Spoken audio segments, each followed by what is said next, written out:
Hindi ko inasahan na ang pinakabanal na sandali ng buhay ko ay masisira ng tunog ng bakal. Punang simbahan. Wala ni isang bakanteng bangko. Ang hangin ay may halong amoy ng kahoy na luma, pawis ng paglalakbay, at kandilang matagal nang nasusunog. Ang mga tao ay dumating ng maaga, tahimik, may dalang pagod at pag-asa. Sa lugar na ito, ang pananampalataya ay hindi palamuti. Kanlungan ito. Nakatayo ako sa harap ng altar, nakasuot ng payak na kasuotan. Walang engrande. Walang labis. Ganito palagi rito. Sa hangganang lupa kung saan nagtatagpo ang dalawang bansa, pero naghihiwalay ang mga takot, natutunan kong ang Diyos ay hindi nangangailangan ng karangyaan. Kailangan niya ng presensya. Padre, bulong ng isang matandang babae, habang dumaraan ako kanina, salamat at nandito ka. Umiti ako. Hindi ko alam kung bakit, pero may kirot ang ngiting iyon. Parang may alam ang puso ko na ayaw pang sabihin ng isip. Nagsimula ang misa ng maayos. Ang tinig ko ay malinaw, hindi minamadali. Alam kong maraming naririto ang hindi sigurado kung makakabalik pa sila kinabukasan. May mga migranteng natulog sa ilalim ng tolda. May mga inang hindi alam kung nasaan ang kanilang asawa. May mga batang sanay ng matulog na may takot. At nariyan siya. Ang Birheng Maria. Tahimik. Matatag. Nakatingin hindi sa akin, kundi sa kanilang lahat. Habang papalapit ang sandali ng konsagrasyon, bumigat ang katahimikan. Hindi ito ang karaniwang katahimikan. May lalim. Parang huminto ang oras. Lumuhod ang buong simbahan. Ang kampanilya ay tumunog, malinaw at marahan. Iyon ang sandali kung kailan nagtatagpo ang langit at lupa. Iyon ang sandali kung kailan ang lahat ng hangganan ay nawawala. Bago tayo magsimula, mag-like at mag-subscribe dahil may mga bagay dito na kailangan mong malaman bago ang sinuman at doon ko narinig ang mga hakbang. Hindi sila dapat nandoon. Alam ko yun agad. Ang tunog ay hindi bahagi ng ritual. Masyadong matigas. Masyadong mabigat. Para bang ang sahig mismo ay nagprotesta sa bawat yabag. Pinikit ko ang mga mata ko. Huwag, bulong ko sa sarili, hindi bilang utos, kundi bilang panalangin. Nagpatuloy ako. Ang tinig ko ay hindi nanginig, pero ang loob ko ay nagising. May kakaibang katahimikan sa dibdib ko. Hindi takot. Isang uri ng babala na walang tinig. Lumapit ang mga hakbang. May umubo sa gawing kanan. May batang napahigpit ang kapit sa damit ng ina. May ilang nakatingin na hindi sa altar, kundi sa likuran ko. Hindi ako lumingon. Ang pari ay hindi umaalis sa altar. Hindi sa sandaling ito. Hindi kailanman. Naroon pa rin ang ostya sa aking mga kamay. Mabigat. Hindi dahil sa timbang kundi sa kahulugan.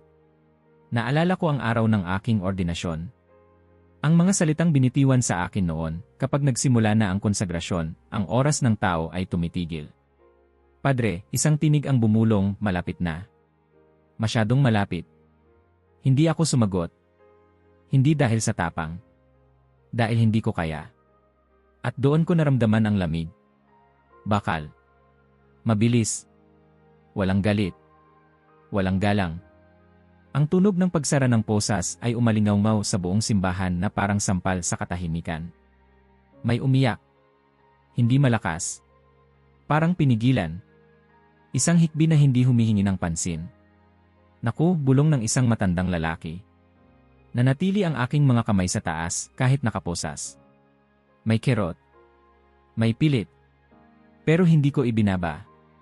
Hindi ko magawa. Hindi ko dapat. Sa sandaling iyon, may nangyari sa loob ko na hindi ko maipaliwanag. Hindi galit. Hindi takot. Kapayapaan. Malalim. Hindi galing sa akin. Tumingala ako. Nakatitig ang Birhen. Hindi nagbago ang mukha niya. Walang awa na malungkot. Walang galit. Isang uri ng pag-unawa na mas malalim pa sa paliwanag. Doon ko naintindihan, kahit saglit lang, hindi niya palaging iniiwas ang krus.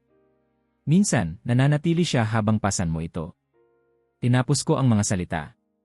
Isa-isa. Walang pagmamadali. Walang pag-urong. Tahimik ang mga lalaking nakapaligid sa akin. Parang sila man ay may alam na hindi nila kayang pangalanan. Nang ibinaba ko ang aking mga kamay, dahan-dahan, ramdam ko ang paghinga ng buong simbahan. Tumingin ako sa mga tao. Walang sigawan. Walang gulo. Pananampalataya ang nakita ko. Hubad. Totoo. Habang ako'y inaalalayan palabas, naramdaman ko ang mga mata nila sa aking likod. Hindi galit. Hindi awa. Panalangin. Padre, bulong ng isang batang lalaki, halos hindi marinig. Gusto kong lumingon. Gusto kong magsalita. Pero nagpatuloy lang ako sa paglakad. Sa labas, mainit ang araw. Parang walang nangyari. Pero alam kong may nagsimula na. Hindi iyon ang wakas. Hindi pa. Kung gusto mong malaman kung paano tumutugon ang pananampalataya kapag sinusubok ito sa harap ng lahat, magsimula ka rito. Hindi sa sigawan. Hindi sa himagsikan. Kundi sa katahimikan. Hindi pa tuluyang bumababa ang aking mga kamay nang maramdaman kong mas dumami ang mga taong nasa paligid ko. Hindi ko sila tiningnan isa-isa. Alam kong nakauniporme sila. Alam kong hindi sila dumating upang manalangin. Pero higit sa lahat, alam kong ang sandaling iyon ay hindi sa kanila. Padre, muling bulong ng tinig, mas malinaw ngayon. Mas bata. May bahid ng pag-aalinlangan. Hindi ako tumugon. Hindi dahil matigas ang ulo ko, kundi dahil ang konsagrasyon ay hindi pag-aari ng pari. Ito ay ipinagkatiwala lamang. At kapag sinimulan mo ito, hindi mo na ito pinuputol, kahit pa ang mundo ang humila sa iyo pababa. Naroon siya. Ang ahente. Naramdaman ko ang presensya niya bago ko pa siya makita. Hindi siya agresibo. Hindi rin siya bastos. Ang kilos niya ay parang taong sumusunod sa utos, hindi sa konsensya. Sandali lang po, sabi niya, halos pakiusap. Tumingin ako sa kanya sa wakas. Batang-bata pa. Hindi pa hinuhubog ng galit ang mukha. May bakas ng pagod sa ilalim ng mga mata. Parang ilang gabi nang kulang sa tulog. Sa sandaling iyon, hindi ko siya nakita bilang kalaban. Nakita ko siyang anak ng isang ina. Hindi ko pwedeng tumigil, mahinahon kong sabi. Hindi malakas. Hindi mapanghamon. Isang katotohanan lang. Napasinghap siya. Saglit siyang lumingon sa likod niya, parang humihingi ng pahintulot na hindi niya kailanman matatanggap. Padre, kailangan po naming. Hindi ko na siya pinatapos. Itinaas ko muli ang aking mga kamay. Mas mataas pa. Kahit masakit na ang pulso ko. Kahit humihigpit ang bakal. At doon tuluyang bumagsak ang katahimikan sa simbahan. Hindi ito katahimikan ng takot. Ito ang katahimikan ng paghihintay. Parang lahat ay sabay-sabay na huminga tapos huminto. May isang ina na yumakap ng mahigpit sa kanyang anak. May isang matandang lalaki na tinanggal ang kanyang sombrero at idinikit sa dibdib. May isang migrante sa hulihan na napapikit, parang sanay na sa ganitong tagpo. Ang kampanilya ay hindi na muling tumunog. Sa halip, ang tunog ng posas ang umalingaw-ngaw. Isang iglap lang. Pero sapat para markahan ang sandaling iyon magpakailanman. Diyos ko, may bumulong. Patawad po, mahina ang sabi ng ahente habang isinasara ang bakal. Hindi niya ako tinitingnan. Parang hindi niya kayang makita ang ginagawa ng sariling mga kamay. At sa gitna ng lahat ng iyon, may kakaibang nangyari. Tumahimik ang loob ko. Hindi bumilis ang tibok ng puso ko. Hindi nanikip ang dibdib ko. Sa halip, parang may mabigat na kamay na marahang ipinatong sa balikat ko, nagsasabing, nandito ako. Tumingala ako. Ang Birheng Maria ay naroon pa rin. Gaya ng dati. Walang galaw. Walang pagbabago sa mukha. Pero sa sandaling iyon, para bang mas malinaw ang presensya niya kaysa sa lahat ng tao sa loob ng simbahan. Hindi niya inalis ang posas. Hindi niya pinahinto ang mga ahente. Nanatili siya. At iyon ang sapat. Tinapos ko ang mga salita ng konsagrasyon. Dahan-dahan. Malinaw. Walang ni isang pantig ang nalunok ng takot. Padre, bulong muli ng ahente, ngayon ay mas nanginginig. Natapos ang sandali. Pero hindi natapos ang misa. Hindi ko ibinaba ang tingin ko agad. Alam kong kapag ibinaba ko ang aking mga kamay, may kasunod na mangyayari. Isang hakbang palabas. Isang paghila. Isang simbahan na maiiwang tahimik at kulang. Nang sa wakas ay ibinaba ko ang aking mga kamay, ramdam ko ang kirot sa pulso ko. Parang apoy na tahimik. Pero hindi iyon ang tumama sa akin. Ang tumama sa akin ay ang mga mata ng mga tao. Walang put. Walang sigaw. Walang nagtangkang humarang. Nagdarasal sila. Habang ako'y inaakay palayo sa altar, may isang matandang babae ang nagkrus ng dahan-dahan. Isang batang lalaki ang tumingin sa akin na parang may tanong na hindi niya kayang bigkasin. Babalik po ba kayo? Mahina niyang tanong. Hindi ko siya masagot. Sa pintuan ng simbahan, huminto sandali ang ahente. Parang may gusto siyang sabihin. Parang may gusto siyang bawiin. Pero dumating ang utos na hindi nakikita. Lumabas kami. Iniwan ang altar. Iniwan ang misa na hindi natapos. At sa likod namin, nanatili ang simbahan na punang katahimikan, panalangin, at isang tanong na walang sagot pa. Ano ang mangyayari sa isang komunidad kapag ang kanilang pastol ay inalis sa gitna ng altar? Hindi ako dinala sa isang kulungang gaya ng napapanood sa pelikula. Walang sigawan, walang rehas na agad mong makikita, walang eksenang parang palabas. Mas masahol pa roon ang lugar. Isang malamig na silid na walang palamuti. Mga pader na parang walang alaala. Isang ilaw na puti at tuwid, nakasindi na parang ayaw umidlip kahit sandali. Nang magsara ang pinto sa likod ko, hindi ito sinarado ng malakas. Hindi rin marahan. Sapat lang para ipaalala sa akin na tapos na ang anumang ilusyon ng kontrol. Inalis nila ang lahat ng dala ko. Ang sinturon. Ang maliit na aklat. Ang anumang maaaring maging sandalan. Naiwan lang ang rosaryo, nakatago sa ilalim ng aking kasuotan. Hindi ko alam kung napansin nila o sadyang binaliwala. Sa sandaling iyon, hindi ko na inusisa. Nasa kamay ko ang rosaryo. At sa gabing iyon, sapat na iyon para mabuhay. Umupo ako sa sementong bangko. Dahan-dahan, parang ayaw gisingin ang kirot sa aking mga pulso. Pero nagising pa rin ito. Parang may sariling alaala ang katawan. Ang bakal ay wala na, pero ang marka nito ay nananatili, mainit at masakit, na parang gustong ipaalala kung nasaan ako at bakit. Humina ako ng malalim. Mabagal. Pilit na pinatahimik ang dibdib. Sa unang pagkakataon mula nang magsimula ang misa, ako ay tunay na nag-iisa. At doon nagsimulang magsalita ang isip ko. Bakit dito? Bakit ngayon? May saysay ba ang lahat ng ito? Hindi sumisigaw ang mga tanong. Hindi rin sila galit.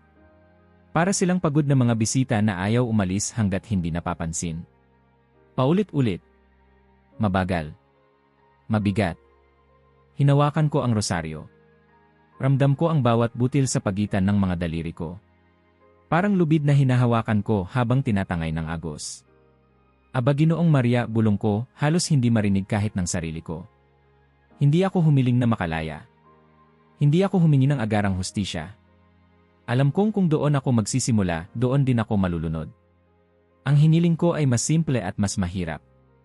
Huwag mo akong hayaang tumigas ang puso ko, sabi ko sa dilim. Huwag mo akong gawing mapait. Sa labas ng silid may mga yabag. Papalapit palayo. May mga tinig na pira-piraso, walang malinaw na kahulugan.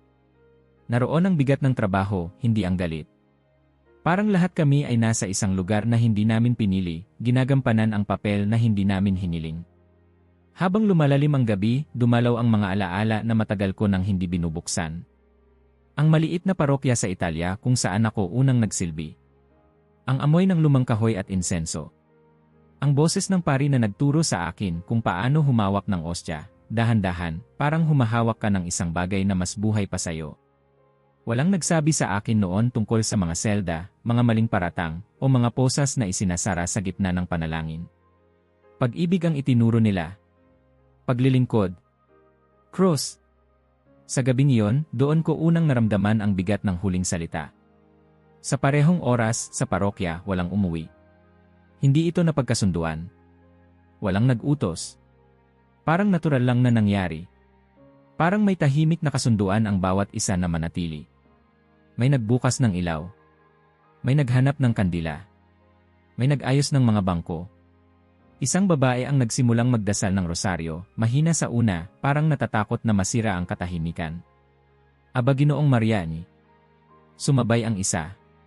Tapos dalawa. Hanggang sa ang buong simbahan ay napuno ng tinig na hindi malakas, pero buo. Walang pari. Walang humilya. Pero naroon ang pananampalataya, hubad at totoo. Ang mga bata ay naupo sa sahig, nakasandal sa mga tuhod ng kanilang mga ina. Ang mga matatanda ay nakapikit, hawak ang rosaryo na parang huling hawak sa gitna ng unos.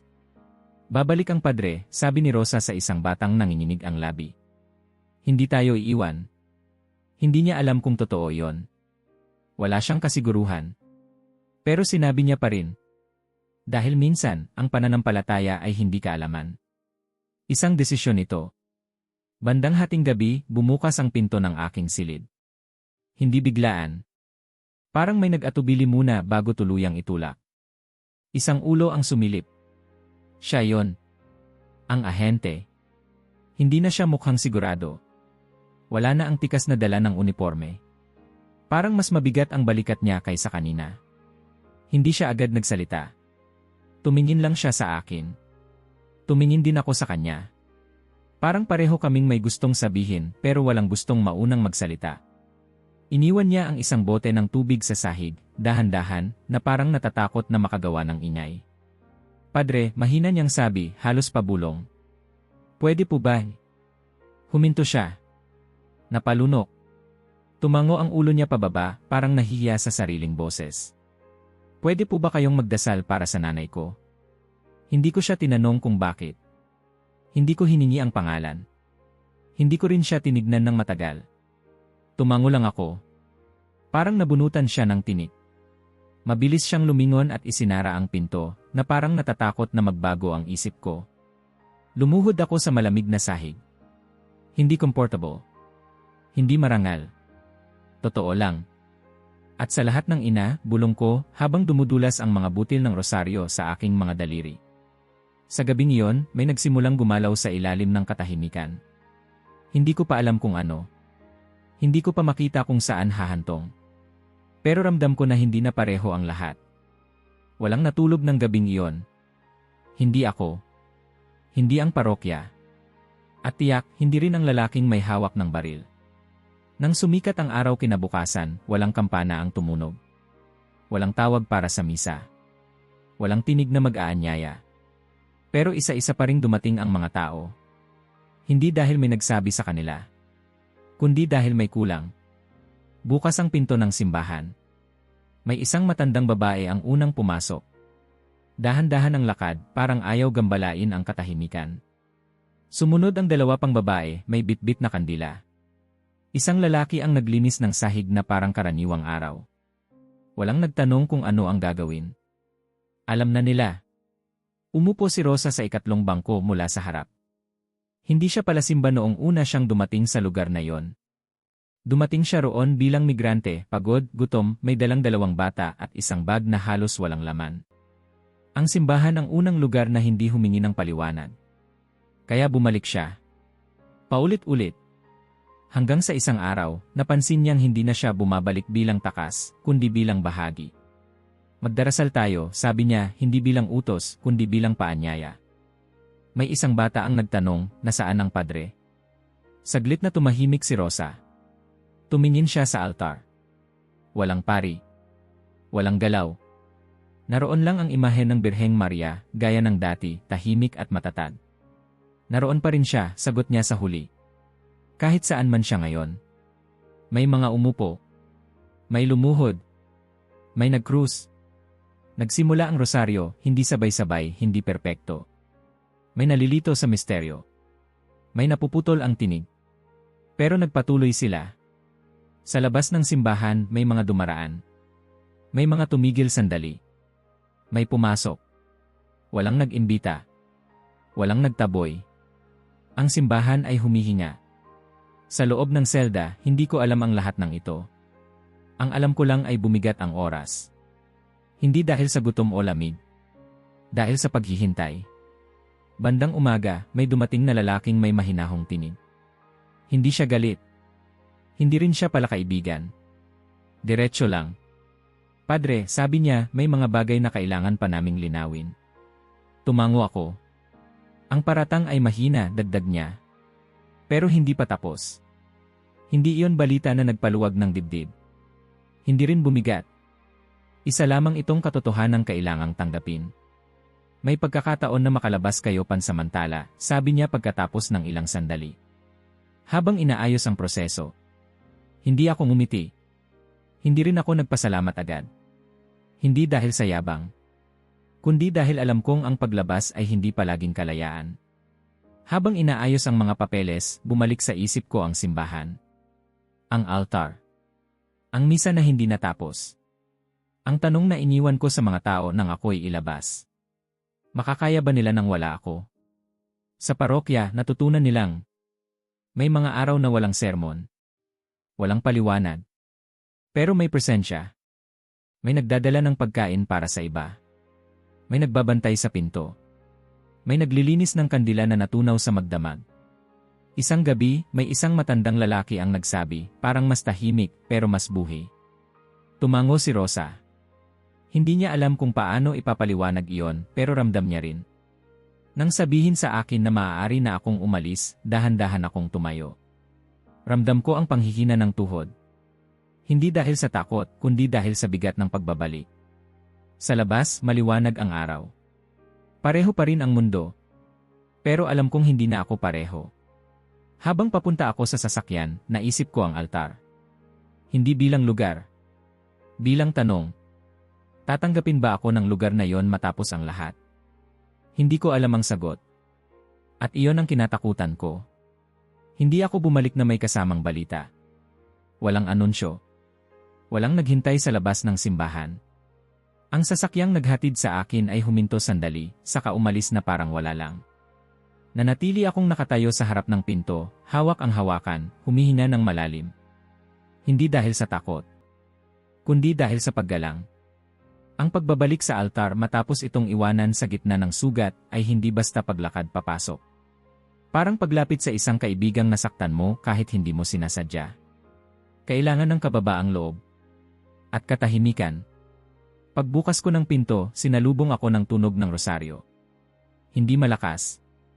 Hindi rin sabay-sabay. Parang ilog na dumadaloy kahit walang nakatingin. Naroon sila. Mga babae.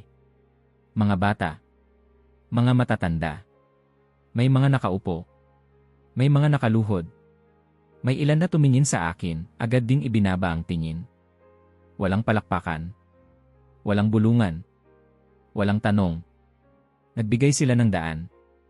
Naglakad ako sa gitna ng pasilyo, mabagal, hindi dahil gusto kong damhin ang sandali, kundi dahil ramdam ko ang bigat ng bawat hakbang. May mga mata na may luha. May mga ngiting pilit pigilan. May mga tingin na parang nagsasabing, buti at nandito ka, pero huwag kang magsalita muna. Lumuhod ako sa harap ng altar. Wala akong sinabi. Hindi ko kailangan. Naroon ang Birheng Maria. Gaya ng dati. Tahimik. Hindi nagtanong kung nasaan ako. Hindi rin nagtanong kung bakit ako bumalik. Nandyan lang siya. Nagsimula ang misa. Walang humilya. Walang paliwanag. Ang liturhiya lang. Ang salita. Ang katahimikan sa pagitan ng mga salita. Nang dumating ang sandali ng konsagrasyon, napansin ko ang aking mga kamay. Malaya na sila. Wala nang bakal. Wala nang higpit. Pero naroon pa rin ang alaala. Parang may marka na hindi nakikita. Bahagyang nanginig ang aking mga daliri, hindi dahil sa takot, kundi dahil sa alaala ng lamig ng metal. Humina ako. Itinaas ko ang ostya. At muling bumalik ang katahimikan na parang yakap. Hindi ito katahimikan ng tensyon. Isa itong katahimikan na may lalim. Parang lahat ng naranasan, ang pagkakadakip, ang gabi, ang panalangin, ay nagtipon sa sandaling iyon at nagsabing, magpatuloy ka. Tinapos ko ang misa ng payak. Nang dumating ang huling panalangin, walang umalis agad. Walang nagmamadali. Ang simbahan ay nanatiling nakahinga. Habang nag-aayos ako sa likod, narinig ko ang mga yapak. Hindi mabilis. Hindi rin nagtatago. Paglingon ko, naroon siya. Wala na ang uniforme. Wala na ang baril. Simpleng damit. Mga kamay na magkasalikop. Mga mata na hindi makatingin ng diretsyo. Padre, sabi niya, mababa ang boses. Pwede po ba? Huminto siya. Parang hindi alam kung paano itutuloy. Umupo kami sa isang bangko sa likod. Walang distansya, pero may puwang. Ang uri ng puwang na ibinibigay mo kapag alam mong may sasabihin ang isa na mahirap ilabas. Araw-araw ko pong iniisip iyon, sabi niya sa wakas. Yung sandaling iyon sa altar. Hindi ako sumagot. Hindi niya kailangan ng paliwanag. Kailangan niya ng pakikinig. Lumaki akong may rosaryo sa tabi ng kama, patuloy niya. Nanay ko ang nagturo. Pero unti-unti nawala. Trabaho. Utos. Pagod. Akala ko normal lang. Napatingin siya sa kanyang mga kamay. Nang isuot ko po ang posa sa inyo, parang may nabasag sa loob ko. Hindi ko alam kung bakit. Tahimik akong nakinig. Simula noon, hindi na po ako matahimik, sabi niya. Parang may kulang. Parang may utang. Tumingin siya sa akin sa wakas. Pwede po ba akong magtapat? Hindi ko siya sinagot agad. Hindi dahil sa pag-aalinlangan. Kundi dahil alam kong ang tanong na yon ay hindi basta hinihingi. Ibinibigay. Tumango ako. Doon nagtapos ang gabi. At nagsimula ang mas mahirap na landas. Tahimik ang kumpisalan. Hindi dahil walang tunog sa paligid, kundi dahil may bigat ang bawat hinga. Umupo ang ahente sa kabilang panig, bahagyang nakayuko, parang ayaw niyang masilayan kahit ang sariling anino. Hindi na siya nakauniporme. Wala na ang bigat ng ranggo, pero naroon pa rin ang bigat ng konsensya. Padre, mahina niyang sabi, hindi ko alam kung saan magsisimula. Kung saan masakit, sagot ko. Hindi iyon payo. Katotohanan iyon. Matagal siyang nanahimik. Rinig ko ang kanyang paghinga, mabagal at hindi pantay. Parang may hinuhukay sa loob na matagal nang ibinaon. Nasanay akong sumunod, sabi niya sa wakas. Hindi magtanong. Hindi tumingin sa mukha. Basta gawin ang utos at tapos na. Huminto siya sandali. Parang sinusukat kung gaano kalalim ang kaya niyang ilabas. Nang araw na yon, dagdag niya, akala ko isa lang kayong pangalan sa papel. Isang gawain. Pero nung hindi niyo ibinaba ang mga kamay niyo, may gumalaw sa loob ko. Parang may boses na nagsabing mali ito. Hindi ko siya pinutol. Ang kumpisal ay hindi lugar ng pagmamadali. Nang gabi ring iyon, patuloy niya, naisip ko ang nanay ko. Ang paraan ng pagdarasal niya. Ang paniniwala niyang kahit anong mangyari, may Diyos na nakatingin. Nanginginig ang boses niya ngayon. At ako. Nakatayo ako roon, may baril, may posas, at parang ako ang bulag. Tahimik ang sandali. Hindi mabigat. Totoo lang. Pinagsisihan ko, sabi niya sa wakas. Hindi malakas. Hindi dramatiko. Sapat lang para marinig ng Diyos. Ibinigay ko ang absolusyon.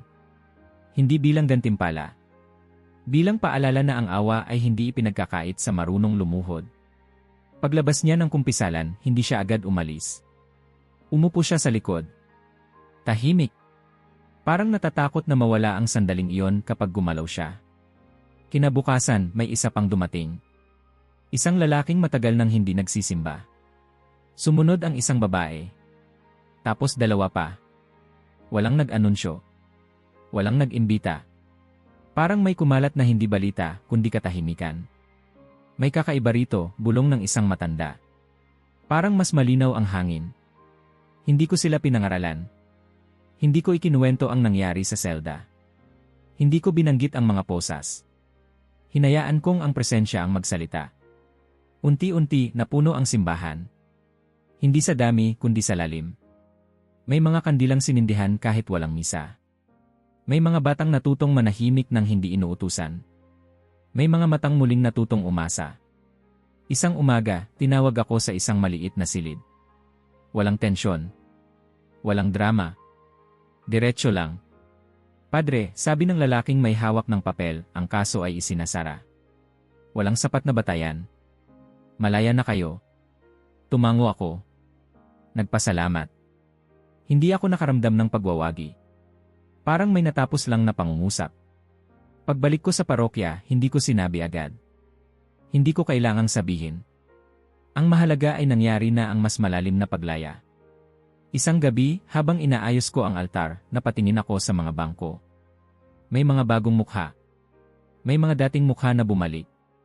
At doon ko naintindihan.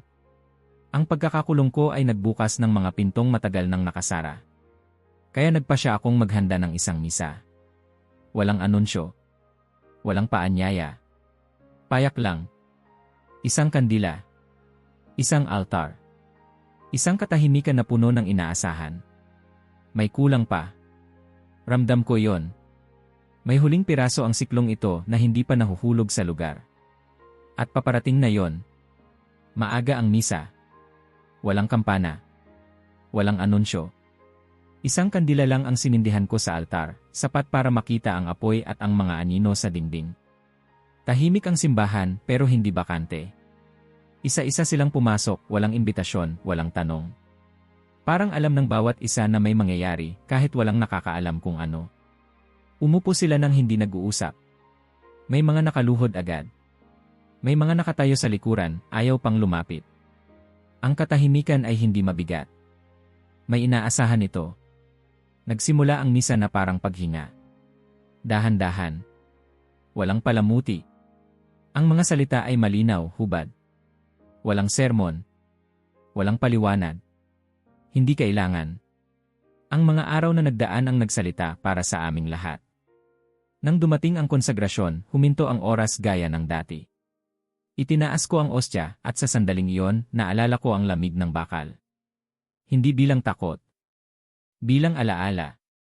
Ang mga kamay ko ay malaya pero alam kong hindi na sila dati. Hindi na rin ako. Pagkatapos ng komunyon, hindi ako agad nagsalita. Hindi ako nagbigay ng anunsyo.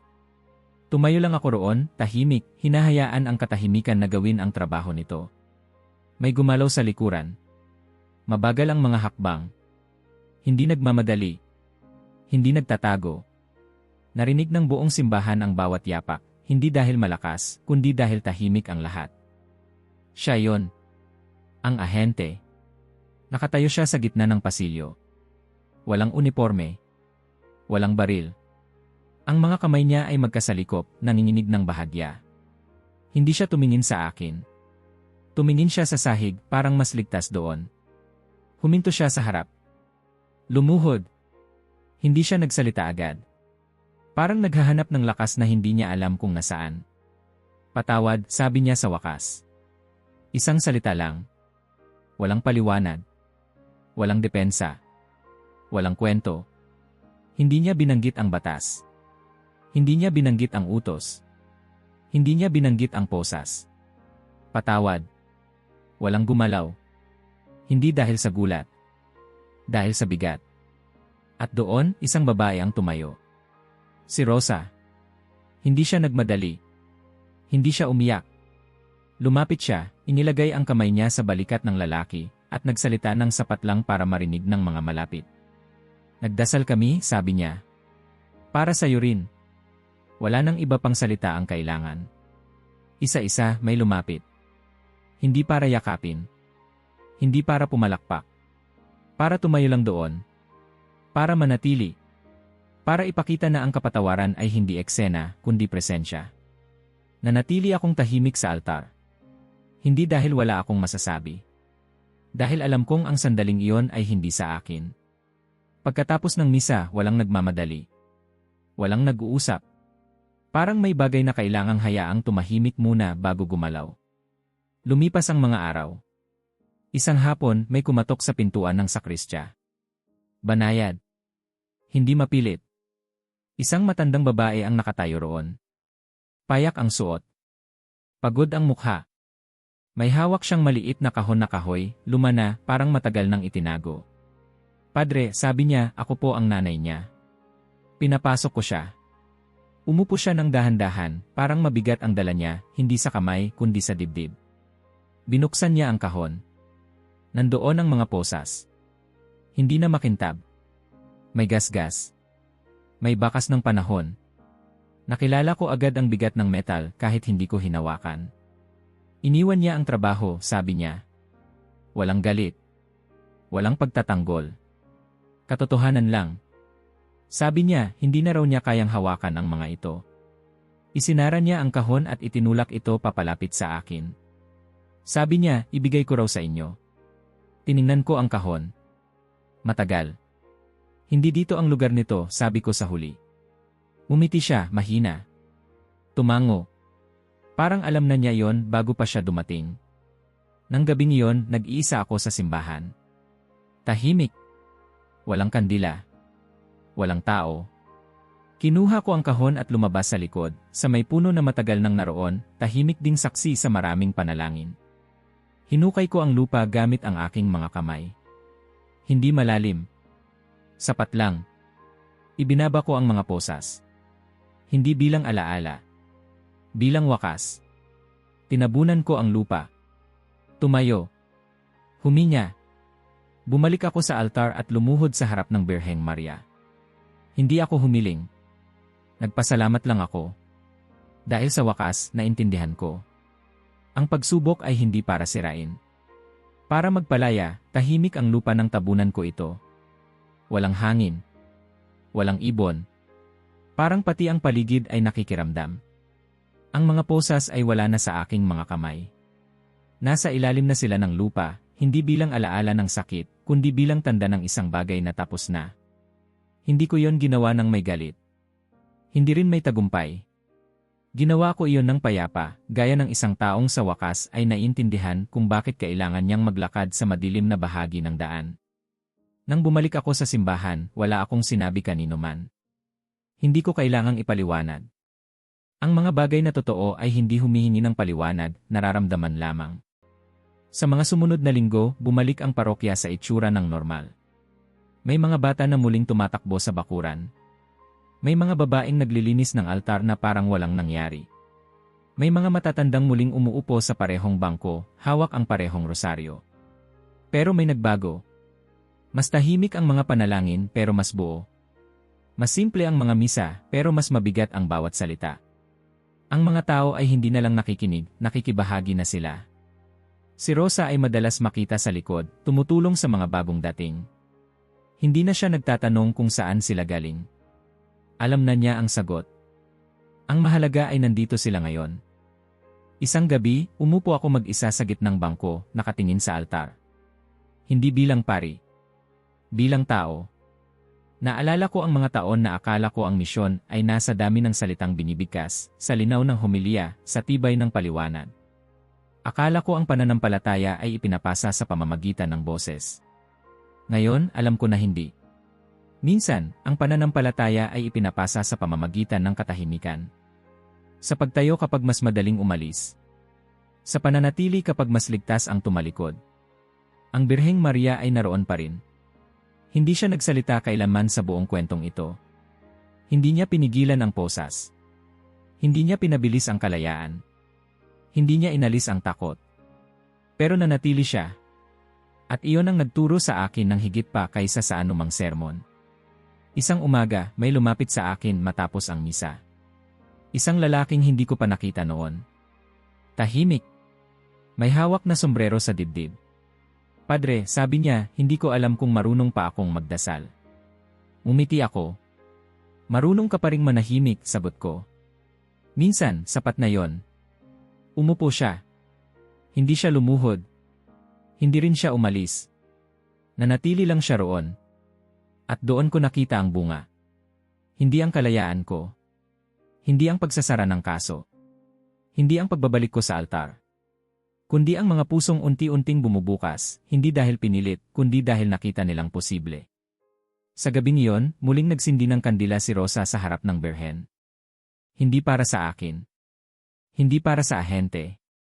Para sa mga susunod pa. Marami pang darating, sabi niya sa akin. Hindi bilang babala. Bilang katotohanan. Tumango ako. Alam kong tama siya. Ang kwentong ito ay may wakas, pero ang pagsubok ay hindi natatapos sa isang kabanata. May mga darating pang gabi na walang tulog.